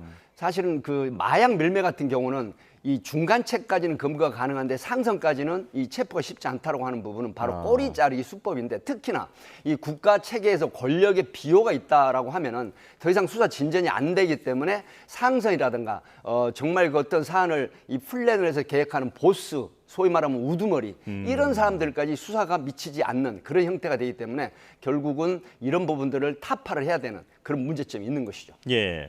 자, 이런 범죄 단지를 이른바 웬치라고 부르는데 이곳에서는 지금 어떤 방식으로 피해자들을 속여내고 있는 겁니까? 그 웬치라고 하는 경우는 앞에 이제 그 앵커께서 모두의 말씀을 하셨는데 고수익, 쉬운 일자리에 고수익을 올린다라고 하는 이런 유인을 하는 겁니다. 소위 예. 피싱질이라고 하죠. 그런 상태에서 뭐 이번에 그 한국 대학생이 납치된 것도 결국 한국에서 유인된 겁니다. 통장을 비싼 가격으로 사줄 것이고 거기에 가면은 이 아르바이트 형식이지만 고수익을 올릴 수 있다라고 하는 이런 유인책에 넘어가게 된 거죠. 예. 결국은 이런 사람들을 깨워서 그다음에 일정한 범죄 지역이라든가 기거지에 납치 감금을 해버립니다. 그렇게 해서 거기서 이제 이 범죄 교육을 시키고 여러 가지 뭐 그 캠피싱이라는 게 있거든요. 예. 이런 형태라든가 그다음에 보이스피싱 범죄라든가 그다음에 뭐 온라인 도박 이런 형태를 유인을 하게 해서 결국은 말을 듣지 않으면 가혹행위를 해가지고 이번 그 대학생 사망 사건처럼 그런 결과가 끔찍하게 발생을 하는 것이죠. 지금 이런 고문이나 이런 게 뭐 통장 비밀번호를 내놓으라거나 이런 식의 그런 요구가 아니라 범죄를 강요하는데 그걸 그렇습니다. 제대로 따르지 않기 때문에 네. 이렇게 지금 고문을 하는 거죠? 그러니까 이제 여권 같은 걸 압수를 하잖아요. 그리고 예. 감금한 상태에서 뭐 가족들 인적사항이나 개인 인적사항, 개인 정보를 모두 이제 파악을 한 상태에서 만약에 여기서 도망을 가거나 말을 듣지 않으면은 당신에 대한 고문 내지는 여러 가지 협박을 일삼거든요. 그리고 실질적으로 린치라든가 어떤 가혹행위가 이루어지기 때문에 이런 부분을 가지고 계속 이 범죄에 이용하는 형태. 이런 상황이기 때문에 지금 이번 대학생 같은 끔찍한 결과가 발생을 한 것이죠. 예. 그렇다면 이 피해자들은 사실 이런 강요에 의해서 보이스피싱이라든지 로맨스 스캠이라든지 네. 이런 범죄를 하는 가해자로도 지금 바뀌고 있는 그런 상황인 거잖아요. 사실은 이제 그 법률적으로 보면 강요된 행위는 처벌을 하지 않습니다. 하지만 예. 수사가 진행이 되고 이게 확정이 되기 전까지는 범죄 피의자로 입건이 되면서 형사처벌될 가능성이 굉장히 높거든요. 예. 그렇기 때문에 여기서 제가 꼭 드리고 싶은 말씀은 정말 친절하게 다가와서 어떤 고수익 믿기 쉬운 일자리로 쉬운 알바가 있는데 그에 따른 대가는 굉장히 크다라고 하는 이런 소위 말하면 현혹되기 쉬운 이런 어떤 가문이세를 속게 되면은 결국 이런 끔찍한 범죄지에 이송이 되거나 감금이 되는 상태에서 이용이 되고 결국 피해가 크게 발생을 할 수 있다라는 걸 말씀을 드리고 싶네요. 예.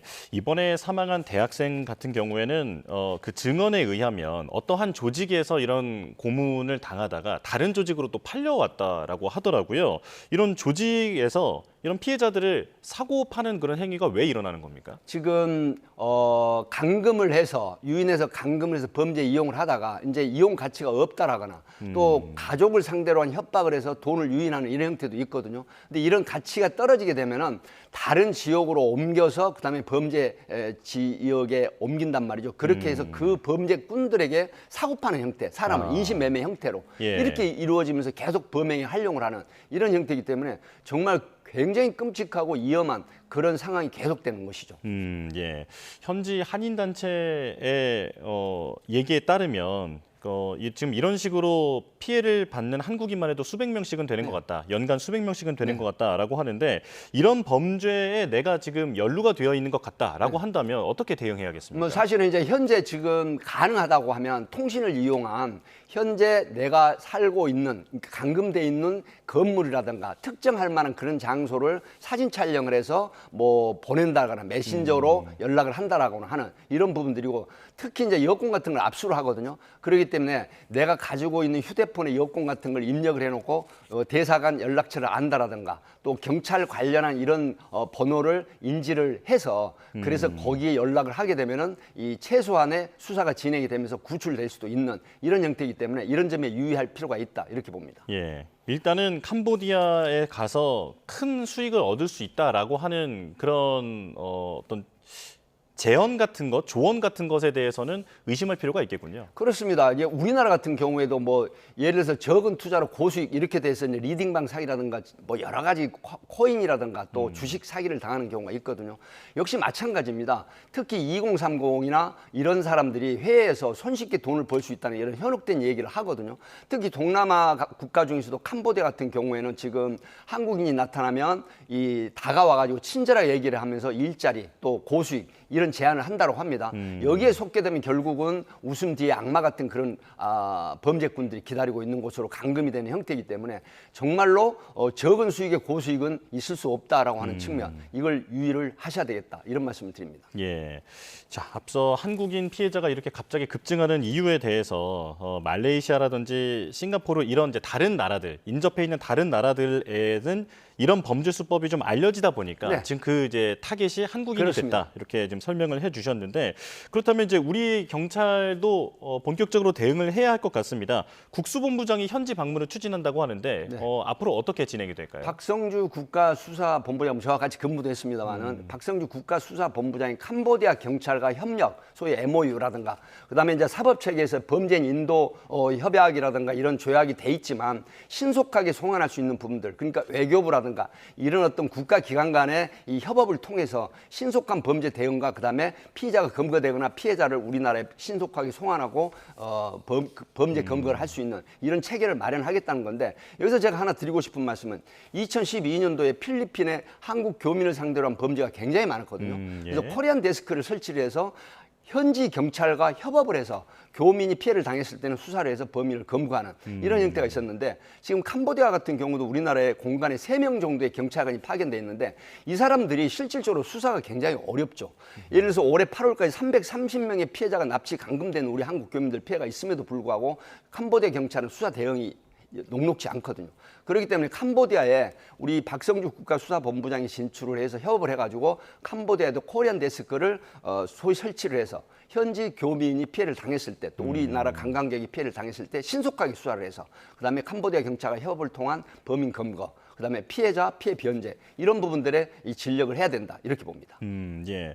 근데 앞서 말씀해 주신 것처럼 의혹입니다만 어떤 권력층까지 엮여 있는 그런 문제다라고 하면 지금 우리와 협조가 잘 될까 이 부분도 걱정이 되거든요. 국제 간의 교류에 있어서 여론이라든가 이런 부분에 그런 커넥션 의혹이 사실로 드러나는 경우는 국가에 치명적인 피해가 오거든요. 신뢰도 하락이라든가 하기 때문에 아마 경찰 간의 협업을 통해서 커넥션 의혹이 있다고 하는 부분은 내부적으로 아마 조치될 가능성이 있거든요. 실질적으로 밝혀지지 않는다고 하더라도 내부에서는 거의 다 압니다. 하기 때문에 이 국가 간의 협업이 이루어진다고 하면 커넥션 의혹이 있는 고위직은 아마 배제를 시킬 가능성이 있기 때문에 더군다나 이런 부분이 언론에 보도가 되면서 세계적으로 이제 뉴스를 타고 전파된다고 하면 그 국가의 신뢰도 하락이라는 측면을 생각 안 할 수 없거든요. 그렇기 때문에 결국은 이런 효과가 굉장히 크게 증가할 수 있다 이렇게 분석을 합니다. 예, 코리안 데스크 언급을 해주셨는데 개념이 잘 이해가 되지 않아서요. 그러니까 한국 경찰들이 캄보디아 현지에 가서 어떤 수사팀을 꾸리는 겁니까? 그렇습니다. 앵커가 말씀하신 것처럼 필리핀 경찰 사례를 제가 말씀을 드렸잖아요.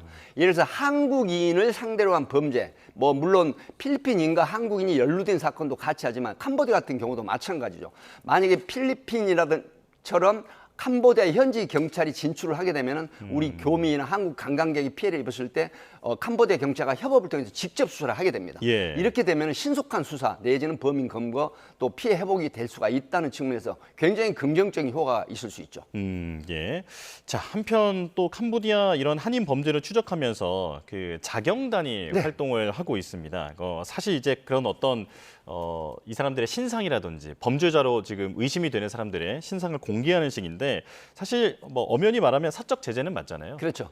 지금 천마라고 하는 부분인데요. 이 텔레그램 채널을 운영하는 사람이 있습니다. 뭐 30대로 알고 있는데 이 사람이 이제 캄보디아라든가 동남아에 굉장히 많은 교민들의 피해가 있으니까 범죄 용의자에 대한 여권이라든가 계좌번호 뭐 인적사항, 사진 이런 걸 지금 올리고 있거든요. 물론 이 부분은 사적인 제재죠. 하지만 그럼에도 불구하고 이 캄보디아라든가 동남아 쪽에서 이제 행방불명된 가족들은 이 천마를 찾아간다고 합니다. 또 경찰에게 상당히 유력한 정보를 제공하기도 한다고 하지만 그럼에도 불구하고 확인되지 않은 범죄에 대한 다른 애매한 사람의 인적사항이 올려지게 되면 그 사람에 대한 개인정보 침해라든가 법익 침해가 될 수가 있거든요. 하기 때문에 이런 부분은 자제를 해야 되고 설령 범죄 정보가 있다고 하면 수사기관에 제보를 하고 신속한 수사가 될 수 있도록 하는 게 가장 바람직하다 이렇게 봅니다. 예, 자 이제 마칠 시간인데 마지막으로 지금 이런 캄보디아나 이런 데에서 계속 이런 유인이 많이 일어나고 있는 상황 아닙니까? 우리가 어떤 점을 주의해야 하는지 그리고 만약에 내가 범죄 피해를 당하고 있다면 어떻게 대처해야 하는지 한번 정리해 주시죠. 여기서 말씀드리면 첫 번째 이제 그 고수익 알바라든가 그다음에 쉬운 일자리를 인용한 그런 고수익이 있을 수 없다. 특히 해외 같은 경우는 치안 문제에 대해서 안전을 담보할 수 없거든요. 그랬더니 대사관의 연락처라든가 본인의 여권을 사진 휴대폰에 저장을 해놓는다라든가 그다음에 경찰 관련한 그런 그 연락처를 알아놓는다라든가 그리고 이유 없이 친절하게 다가오는 사람이라든가 이런 부분들을 굉장히 조심을 해야 되고 그다음에 또 동남아 쪽에 국가에 진출할 때는 우리나라가 지금 캄보디아를 특별 여행 주의 경계를 올려놨거든요. 이렇기 때문에 대사관이라든가 공지를 통한 그 나라가 안전한 건지 또 치안상 문제가 없는지 이런 부분들의 이 예방 차원에서 인지를 해가지고 결국 피해를 당하지 않는 방법이 최선이다. 이렇게 볼 수 있겠습니다. 알겠습니다. 여기까지 말씀 듣겠습니다. 백기종 전 수서경찰서 강력팀장과 함께했습니다. 고맙습니다. 감사합니다. 자, 더불어민주당이 최고위원회의를 열고 국정감사 전략을 논의합니다. 윤석열 정부 실정을 밝히는 데 초점을 맞추고 동시에 조희대 대법원장 때리기에도 이어갈 것으로 보이는데요. 현장 연결하겠습니다. 완벽한 내란 청산과 국민의 민생 문제에 집중하는 국정감사가 될 수 있도록 최선을 다하겠습니다. 10개월 전 윤석열 일당의 12.3 비상계엄 내란 사태가 발생했습니다. 헌법을 파기하고 민주주의를 말살하려는 역사적 폭거였습니다. 12.3 비상계엄 이후 한국 사회는 두 세력이 극명하게 쟁투를 벌이고 있습니다. 비상계엄에 가담한 세력과 반대한 세력, 비상계엄을 처벌하자는 세력과 반대하는 세력, 비상계엄을 덮으려는 세력과 밝혀내려는 세력이 오늘까지 대립하고 있습니다.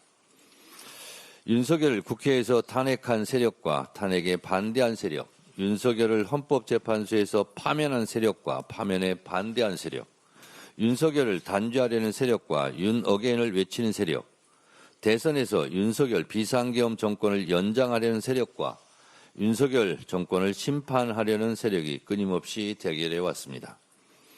이는 단순한 세력과 세력의 대결로 보이지만 결국 헌법과 반헌법, 민주주의와 반민주주의, 역사와 반역사, 정의와 불의의 대결이었습니다.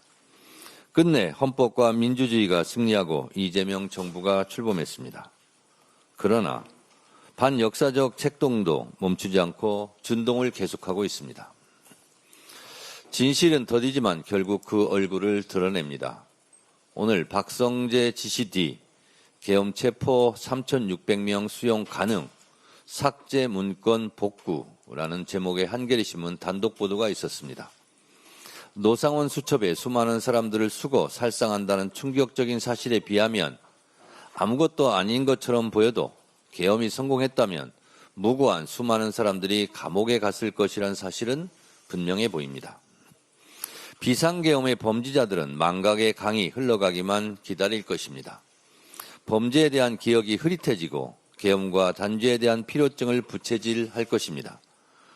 그러나 오늘의 범죄를 처벌하지 않는다면 내일의 범죄에 용기를 주게 됩니다. 오늘의 범죄를 철저하게 단죄해야 하는 이유입니다. 그래서 이번 국감이 중요합니다. 내란의 잔재를 깨끗하게 청산하고 대한민국이 새 출발해야 합니다. 그 출발점이 이번 국정감사였으면 좋겠습니다. 국민의힘이 이번 국감 기조를 독재를 저지하고 내 삶을 지키는 국정감사로 정했다고 합니다. 통탄할 일이고 반역사적 망동입니다. 이미 윤석열의 불법 비상계엄과 독재 시도는 국민에 의해 저지되었고 그 덕분에 우리의 삶은 과거 독재 정권으로부터의 회귀에서 벗어나 회복 중에 있습니다. 이미 이룬 것에 머물지 말고 과거를 되풀이하지 않기 위한 미래지향적인 기조를 세웠다면 더 좋았을 것입니다.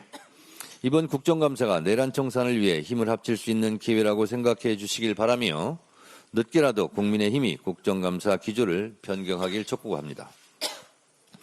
오늘 있을 대법원에 대한 국회 법사위 국정감사는 사법개혁의 분수령이 될 것입니다. 대법원장이 안팎으로 존경을 받는 평상시 같았으면 국회의 양해를 구하고 대법원장이 국정감사장에서 이석하기도 했는데 지금은 상황이 그러지 못하다는 것을 스스로도 잘 알고 있을 것입니다. 저희 대 대법원장은 국회의 국정감사에 그 어느 누구보다도 충실히 성실하게 임해야 할 것입니다. 대법원 스스로 사법개혁의 길을 만들어 나갈 수 있는 마지막 기회임을 명심하시기 바랍니다. 사법부의 독립과 신뢰를 운운하는데요. 제가 생각하기에는 이렇습니다. 사법부의 독립은 헌법과 양심에 따라 판결했을 때 가능한 것이고 국민도 헌법과 양심에 따라 판결할 것이다 라고 국민들이 인식해야 진정한 사법부의 독립과 신뢰가 이루어질 것입니다. 과연 그런가? 국민들의 생각은 대체적으로 아니 옳시다 라는 생각이 더 많은 것 같습니다. 저도 그렇습니다. 최근 회의에서 우리 국민을 대상으로 하는 범죄가 잇따르고 있습니다. 위급한 상황에 신속히 대처하고 재발을 방지하기 위한 대응체계 구축이 시급합니다. 이스라엘에 구금되었던 우리 국민이 정부와 외교당국의 노력으로 무사히 석방되었습니다. 국민의 생명과 안전을 위해 최선을 다했을 외교관계 당국자들께 진심으로 감사드립니다. 김하연 활동가의 안전 귀국을 환영합니다. 또 캄보디아 내 범죄 집단에 감금당했다가 구출된 한국인 2명의 경우에는 우리 당 박찬대 의원실의 신속한 구조 요청과 외교당국의 공조로 무사히 고국의 땅을 밟을 수 있었습니다. 천만다행입니다. 하지만 아직도 해외 어딘가에서 애타게 구조를 기다리는 우리 국민들이 더 있을 것으로 추측됩니다. 이재명 대통령도 총력 대응을 지시한 만큼 외교부는 해외 취업관리 감독 확대, 범죄 유형별 사전 경보 강화, 피해자 신속 구조를 위한 현지 경찰과의 공조체계 구축 등 구체적이고 실효적인 대책을 마련해 주시기 바랍니다. 더불어민주당은 이번 국정감사를 통해 재외국민보호 시스템 전반을 면밀하게 점검하고 영사조력법 개정 등 법 제도적 정비에 나서겠습니다. 미중 무역 갈등이 재점화되고 있습니다. 갈등이 협력으로 바뀌도록 에이펙 정상회의를 준비해야 합니다. 트럼프 대통령이 중국의 히토리우 수출 통제에 맞서 중국에 100% 추가 관세를 부과하고 핵심 소프트웨어 수출도 통제하겠다고 밝혔습니다. 지난 4월에도 미국과 중국이 서로에게 100%가 넘는 초고율 관세를 부과하겠다면서 한 차례 갈등을 빚은 바 있습니다. 수출로 먹고 사는 우리나라 입장에서는 미국과의 관계도 중요하고 중국과의 관계도 중요합니다.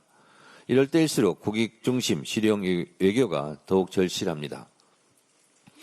이번 달 말 개최되는 경주 에이펙 정상회의가 국가 간 갈등은 소강시키고 협력은 확대해서 인류 전체의 공동 번영에 이바지하는 장이 될 수 있도록 더욱 만전을 다해야 하겠습니다.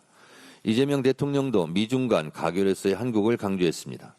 강대국 간의 갈등을 대한민국이 중재하겠다는 능동적 자세도 필요합니다. 대한민국이 다사다난한 국제 정세 속에서 중재자의 역할을 다할 수 있도록 더불어민주당은 경주 에이펙 정상회의 성공적인 개최에 모든 노력을 다할 것입니다. 국정감사 이후 에이펙 기간 동안만이라도 국익을 위해 국회가 초당적으로 무정쟁 에이펙으로 협력을 할 것을 다시 한번 강조합니다. 감사합니다. 다음으로 김병기 원내대표의 발언이 있겠습니다.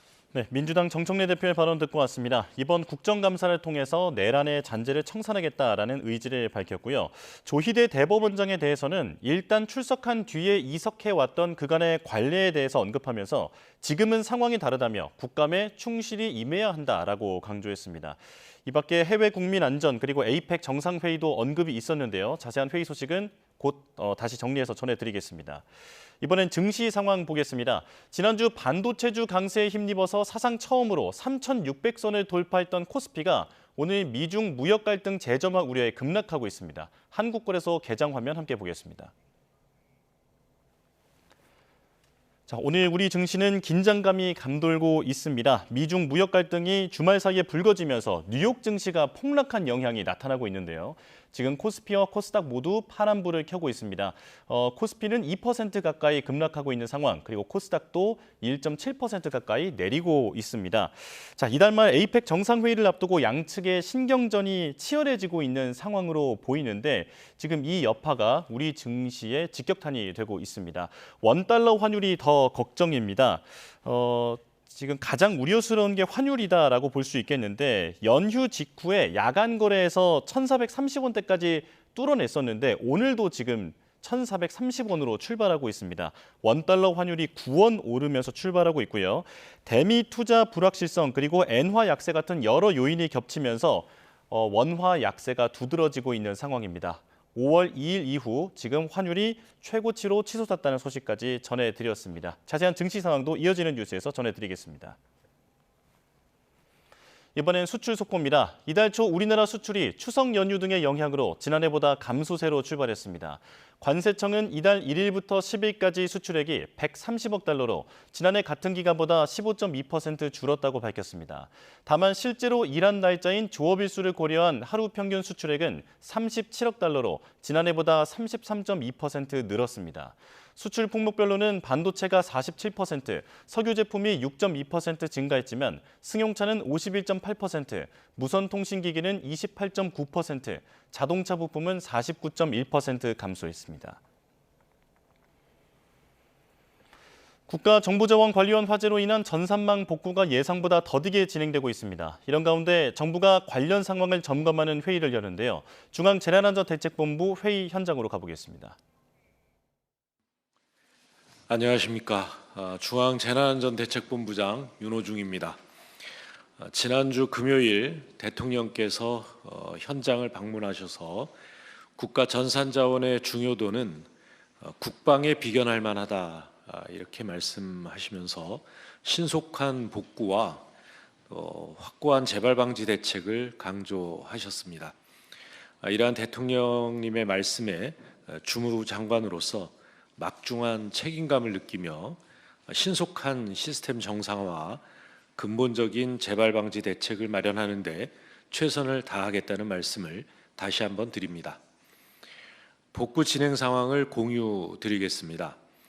오늘 06시 기준으로 총 709개 시스템 중 260개가 복구되어 전체 시스템의 36.7%가 정상화되었습니다. 국민 실생활과 밀접한 1등급 시스템은 복구율 75%에 이르는 진전이 있었습니다. 특히 우체국 쇼핑, 차세대 종합 쇼핑몰 등 전자거래 시스템이 복구되어 소상공인 판로와 공공조달 안정성을 확보했으며 사회서비스 전자바우처 시스템도 정상화돼서 취약계층의 복지 서비스 이용이 다시 안정되었습니다. 무엇보다 이제 8전산실의 전기 공급도 재개되었으니만큼 복구에 속도를 내야 할 때입니다. 정부는 신속하고 성공적인 복구를 위해 앞으로 안전, 보안, 신뢰의 3대 원칙 아래 복구를 추진하겠습니다. 첫째는 안전입니다. 복구는 속도도 중요하지만 현장 안전이 전제되지 않으면 어떤 성과도 의미가 없습니다. 정부는 복구 작업 과정에서 안전관리 체계를 윤호중 행안부 장관의 전산망 복구 상황 브리핑 듣고 왔습니다. 오늘 아침 6시 기준으로 36.7% 복구됐다고 밝혔고요. 전자거래 시스템과 복지 바우처 시스템이 복구됐다라고 강조했습니다. 브리핑 내용은 곧 다시 정리해서 전해드리겠습니다. 마치 여름 장마철처럼 비 소식이 잦습니다. 오늘도 나오실 때 우산 꼭 챙기셔야겠는데요. 오늘도 전국 대부분 지역에 비가 내리는 가운데 특히 강원 영동에는 내일까지 최대 120mm 이상의 가을 호우가 예보되어 있습니다. 특히 오후부터 빗줄기가 더욱 거세질 것으로 보여서 이 지역에 계신 분들은 비로 인한 피해 없도록 더욱 각별히 유의하시기 바랍니다. 먼저 자세한 비 상황부터 살펴보도록 하겠습니다. 지금은 중부를 중심으로 비가 내리고 있고요. 오전 중 전북을 시작으로 오후에는 호남과 경남으로 확대되며 대부분 지역에 비가 내리겠습니다. 특히 동해안은 정체전선과 동풍의 영향이 더해지면서 다소 많은 비가 예상되는데요.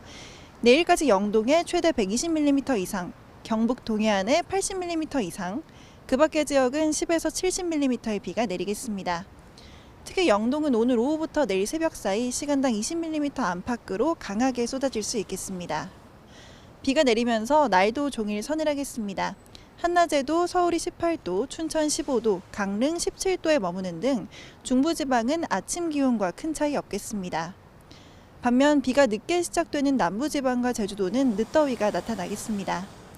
이번 비는 내일 대부분 그치겠지만 한 주도 비가 자주 내리겠습니다. 주말까지 곳곳에서 비가 내렸다 그치기를 반복하겠고요.